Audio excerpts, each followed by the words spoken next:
the man who made legends look small. There are great players, and then there's Michael Jordan. The man didn't just dominate basketball, he terrorized it. Every game was psychological warfare. Every opponent became his next victim. You could be a rookie, an MVP, even his best friend. If you crossed Michael Jordan, you were done. The stories aren't just about points or wins. They're about humiliation. Jordan didn't want to beat you by 10. He wanted to break you. He wanted to look you in the eyes as your confidence collapsed. And that's exactly what made him the most feared man ever to touch a basketball. He'd smile at you before a game, drop 50 on your head, and then talk trash so brutal, you'd start questioning your life choices. And the craziest part? He didn't even need a reason. A look, a quote in the paper, or a kid talking too confidently. That was enough fuel for Jordan to turn your career into a cautionary tale. This is the man who turned competitors into punchlines, who made icons look ordinary, who humiliated Hall of Famers, rookies, and even his friends. Just to remind everyone, he was built different. From destroying college rivals to tormenting NBA legends. From teaching kids harsh lessons to ending friendships on the world's biggest stage. These are the 10 times Michael Jordan completely humiliated his opponents. Section 1. The Alonzo Mourning poster that shook the league. Approx 300 to 350 words. If you ever needed a single clip to explain what fear looked like in the NBA, it would be this one. Michael Jordan flying through the air, tongue out, eyes locked, and Alonzo Mourning standing helpless beneath him. It's 1993, Miami Heat versus Chicago Bulls. Alonzo Mourning, a 7-foot defensive wall known for rejecting anything near the rim, is waiting in the paint, ready to challenge his airness. But here's the thing about Michael Jordan. The moment you thought you could stop him, he'd turn you into a highlight reel. Scottie Pippen dishes it to Jordan. He explodes from the baseline. Mourning jumps, fully braced for impact, and boom, MJ slams it right over him.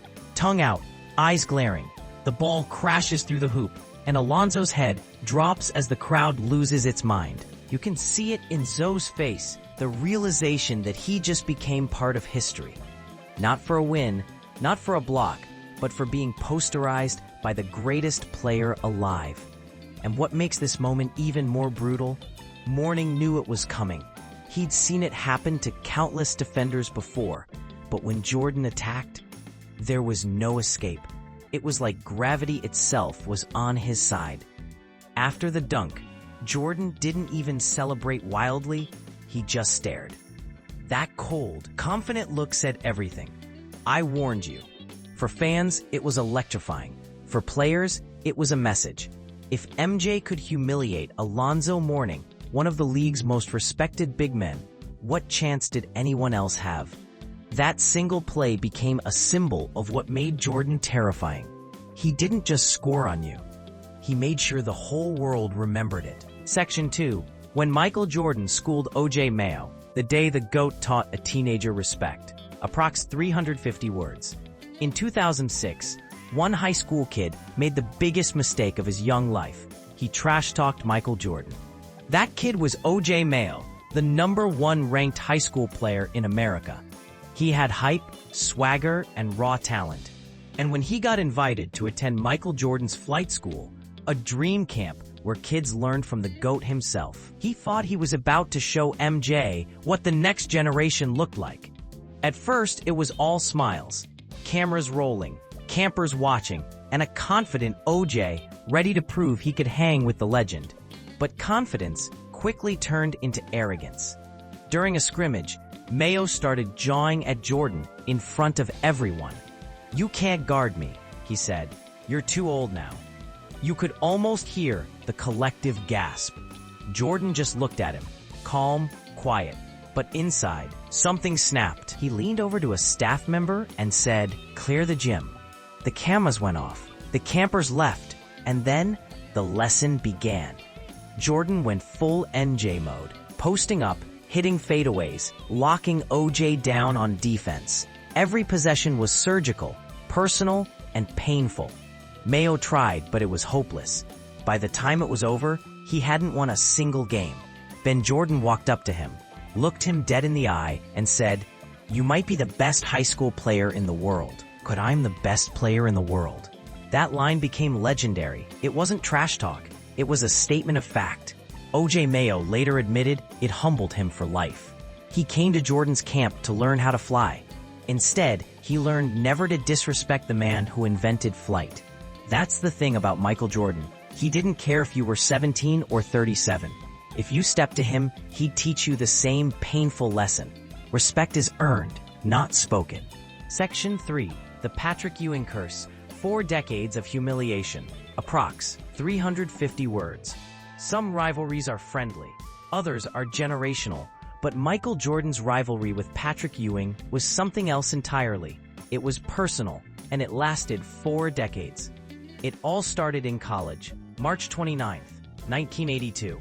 The NCAA Championship, North Carolina versus Georgetown. Freshman Michael Jordan versus dominant center Patrick Ewing. With 17 seconds left on the clock, North Carolina down by 1. The ball finds MJ on the wing. He rises, releases, swish, game winner, championship. That single shot didn't just win a title. It launched the legend of Michael Jordan. And for Patrick Ewing, it was the beginning of a lifelong nightmare. Fast forward a few years. Both men are in the NBA. Ewing's a star with the New York Knicks. Jordan's running the league with Chicago. Every season, every playoff run, Ewing runs into the same immovable object, Michael Jordan. 5 times. 5 straight playoff eliminations, each one more painful than the last. And Jordan didn't just beat him, he embarrassed him. Monster blocks, hang time layups right in his face, and that unforgettable 1991 poster dunk when Jordan soared past 2 defenders, took contact from Ewing, and still finished. Tongue out, pure dominance. The United Center exploded. Ewing left staring at the floor again. But the humiliation didn't stop when the buzzer did. Even after retirement, Jordan still wouldn't let it go. Ewing once admitted in an interview, "If I call him today, he'll still be talking trash about those games." Think about that. Decades later, and Jordan still takes victory laps over a man he beat in the 80s. Patrick Ewing never badmouthed Jordan. He didn't trash talk. He didn't provoke him. But that didn't matter. MJ didn't need a reason. He simply chose him as a rival and never let him breathe again. Because in Jordan's world, competition wasn't about winning. It was about reminding you over and over that you could never beat him when it mattered. Section 4. Reggie Miller's rookie mistake. The day he met Black Jesus. Approx 350 words. Every rookie dreams of proving themselves against their idols. But in 1987, Reggie Miller learned that when your idol is Michael Jordan, that dream can turn into a nightmare real fast. It was just a preseason game, nothing major, between the Indiana Pacers and Chicago Bulls. Reggie Miller, a confident rookie with a silky jump shot, came out hot. He was lighting it up, 10 points in the first half, while holding Jordan to just 4. Reggie's veteran teammate, Chuck Person, started gassing him up. "Yo, you're killing Jordan out there. The guy who walks on water, you're owning him." And just like that, the trash talk started. Miller looked at MJ and said, "Who do you think you are? The great Michael Jordan? There's a new kid in town." Now, for most players, that's just harmless competition. But this wasn't most players. This was Michael Jordan. He didn't respond with words. He just smiled, shook his head, and went quiet. That's when you knew the game was over. When the second half started, it was like watching a horror movie. Jordan went nuclear. Fadeaways, dunks, crossovers, pull-ups, everything fell. He dropped 40 points in one half, finishing the game with 44, while Reggie stayed stuck at 12. As the final buzzer sounded, Jordan walked by Reggie, leaned in, and said one of the coldest lines in basketball history. "Don't ever talk to Black Jesus like that." Reggie was frozen. All that confidence, gone. All that swagger, vanished. Years later, Miller admitted that day changed how he approached competition forever. He said he never, ever talked trash to Michael Jordan again. And who could blame him? Jordan didn't just beat him, he rebuilt him. That's how MJ operated. You challenged him once, he'd ruin your night. Challenge him twice, he'd ruin your career. Reggie learned the hard way. There's only one rule in basketball history: never poke Black Jesus. Section 5. The Corey Benjamin story when trash talk summoned the GOAT. Approx 350 words. By the late 90s, most NBA players were just grateful they didn't have to face Michael Jordan anymore. He'd retired, he'd conquered the game, and younger players could finally breathe easy. Well, everyone except one man, a player who apparently didn't get the memo. His name? Corey Benjamin. Now, unless you're a die-hard Bulls historian, you've probably never heard of him. That's because his biggest basketball moment wasn't in an NBA game. It was in a practice, when he accidentally summoned the wrath of Michael Jordan himself.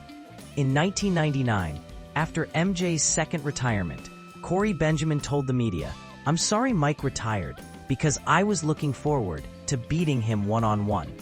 A bold statement, especially from a guy averaging just a few points a game. At first, Jordan ignored it. He was done with the league, busy enjoying cigars, tequila, and golf. But Benjamin couldn't let it go. He started doubling down in interviews, calling MJ washed up, saying he could take him easy. One day at Bulls practice, Corey made the fatal mistake. He borrowed a teammate's phone, called Jordan himself, and said, "Hey man, I think I can get you, one-on-one." Jordan paused and replied coldly, "All right, I'll see you Monday morning."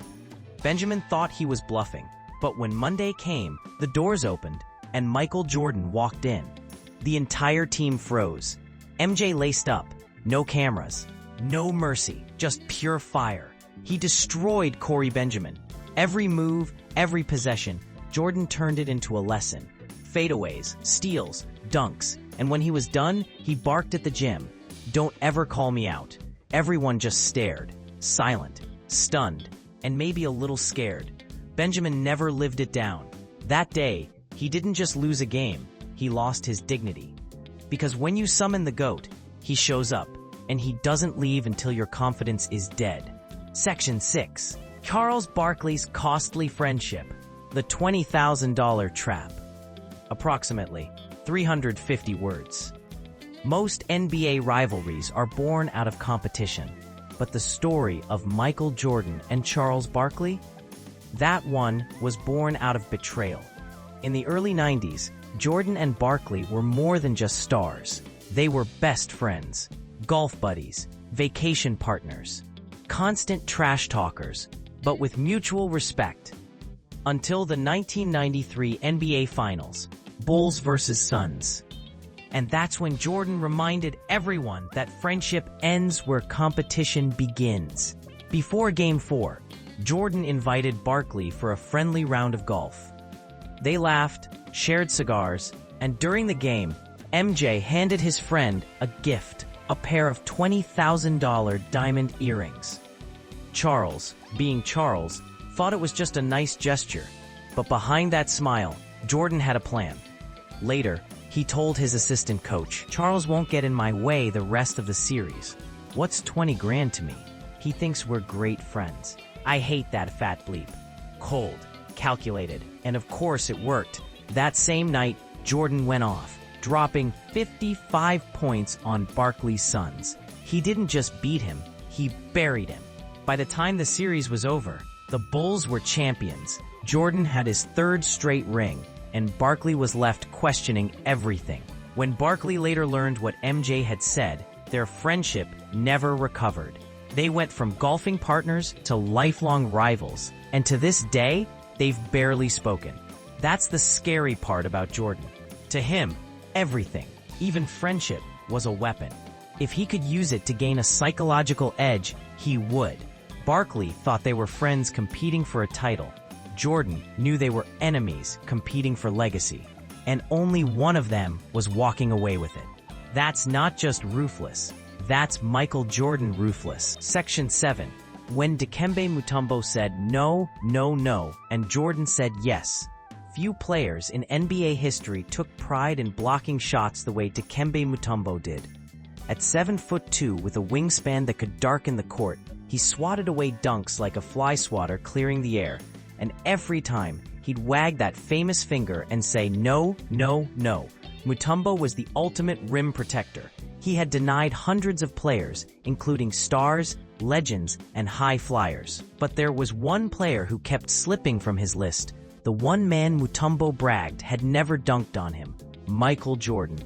And you know what happens when you tell MJ he can't do something. During the 1997 All-Star Weekend, Mutombo was feeling himself. He teased Jordan in front of the entire locker room. "You haven't got me yet, Mike. You've dunked on everybody else, but not me." Jordan just smiled, calm, collected. He didn't clap back. He simply said, "I'll get you one day." Fast forward a few months later, 1997 Eastern Conference Semifinals. The Chicago Bulls versus the Atlanta Hawks. Tension high, crowd roaring. Jordan drives baseline. Mutombo's waiting, ready to send it into the stands. But this time, Jordan isn't stopping.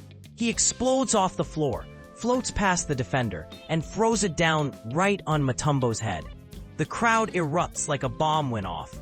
Even Jordan's teammates are in disbelief. MJ lands, locks eyes with Mutombo, and does the unthinkable. He wags his finger right back at him. Poetic revenge. The hunter became the hunted. Mutombo could only laugh. He knew he'd been baptized by the GOAT. And to add salt to the wound, that dunk came in the same game the Bulls eliminated the Hawks from the playoffs. It wasn't just a dunk. It was a message. You can talk all you want, but sooner or later, Jordan's coming for you. And when he does, no one, not even a 7-foot shot-blocking legend, can say no to his airness. Section 8. The Isaiah Thomas feud, the handshake that cost a legacy. Of all the players Michael Jordan ever battled, none had a rivalry as bitter, as personal, or as historic as his feud with Isaiah Thomas and the Detroit Pistons. In the late 1980s, the Pistons were the bad boys of basketball. Rough, physical, unapologetically dirty. They didn't just beat you, they bullied you. And for 3 straight years, they made Michael Jordan their personal punching bag. Every time Chicago got close, Detroit sent them home. Hard fouls, trash talk, cheap shots. But through it all, Jordan kept his composure. Even after the beatings, he still shook their hands. He still respected the game.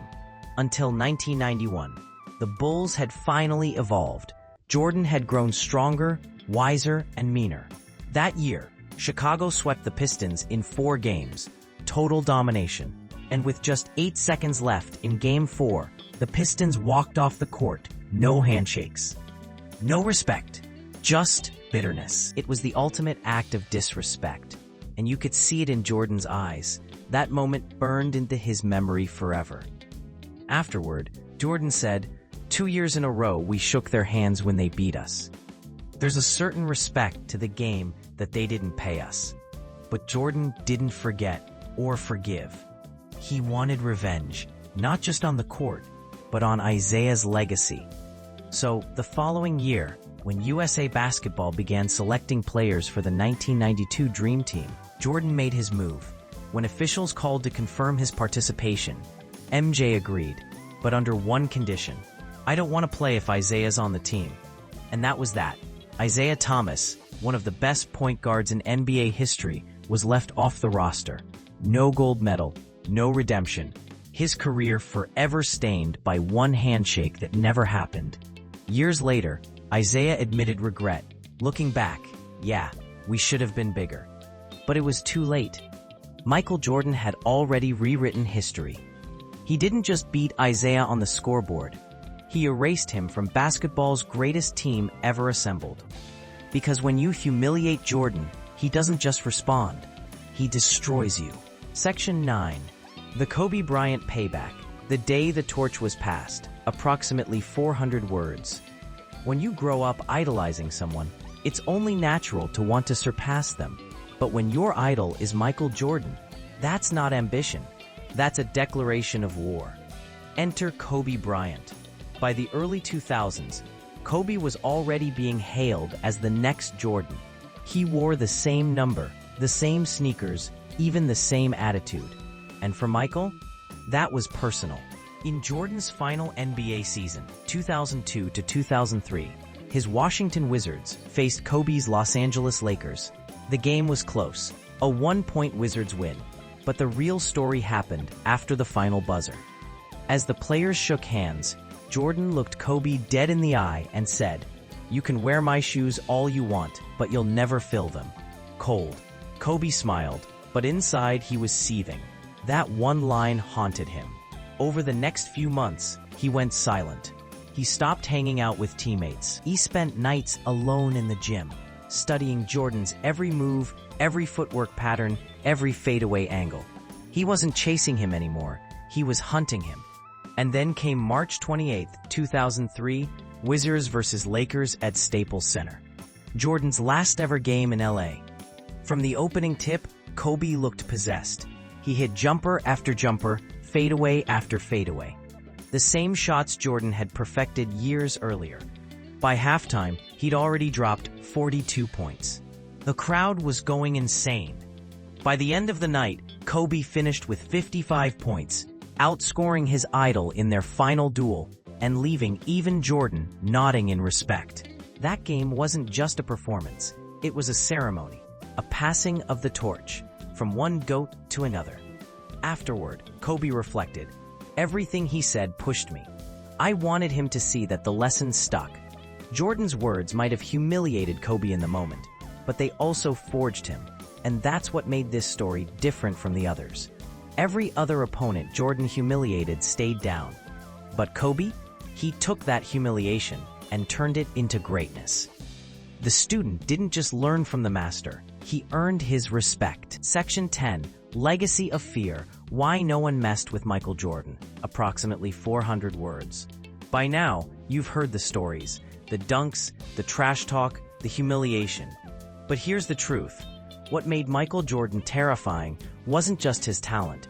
It was the aura he carried, the unshakable belief that he was the best, and the ruthless drive to make sure you believed it too.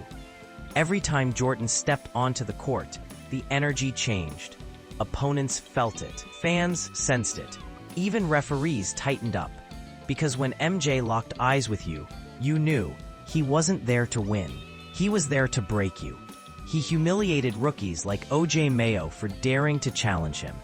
He destroyed legends like Patrick Ewing and Charles Barkley just to prove he could. He made the best defender in the world, Dikembe Mutombo, his personal highlight reel. And he even ruined friendships, because in his mind, the scoreboard came before everything. To Jordan, basketball wasn't a sport, it was a battlefield. Every slight, every rumor, every comment became ammunition. He'd invent reasons to be angry, fabricate disrespect, just to fuel the fire. Because that's how he stayed lethal.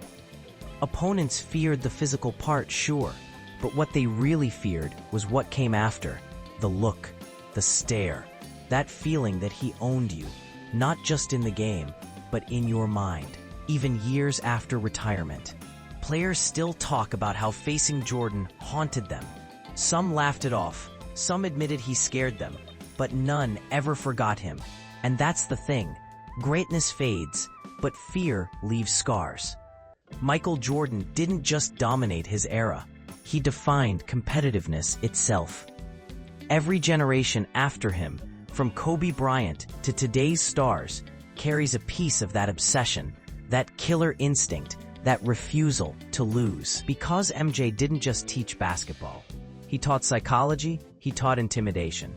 He taught what it meant to want it more than anyone else alive. So, the next time someone says, "Why do people still call Jordan the GOAT?" Show them these stories. The dunks, the rivalries, the mind games. Because greatness isn't about being loved, it's about being feared. And nobody made people fear the game like Michael Jordan.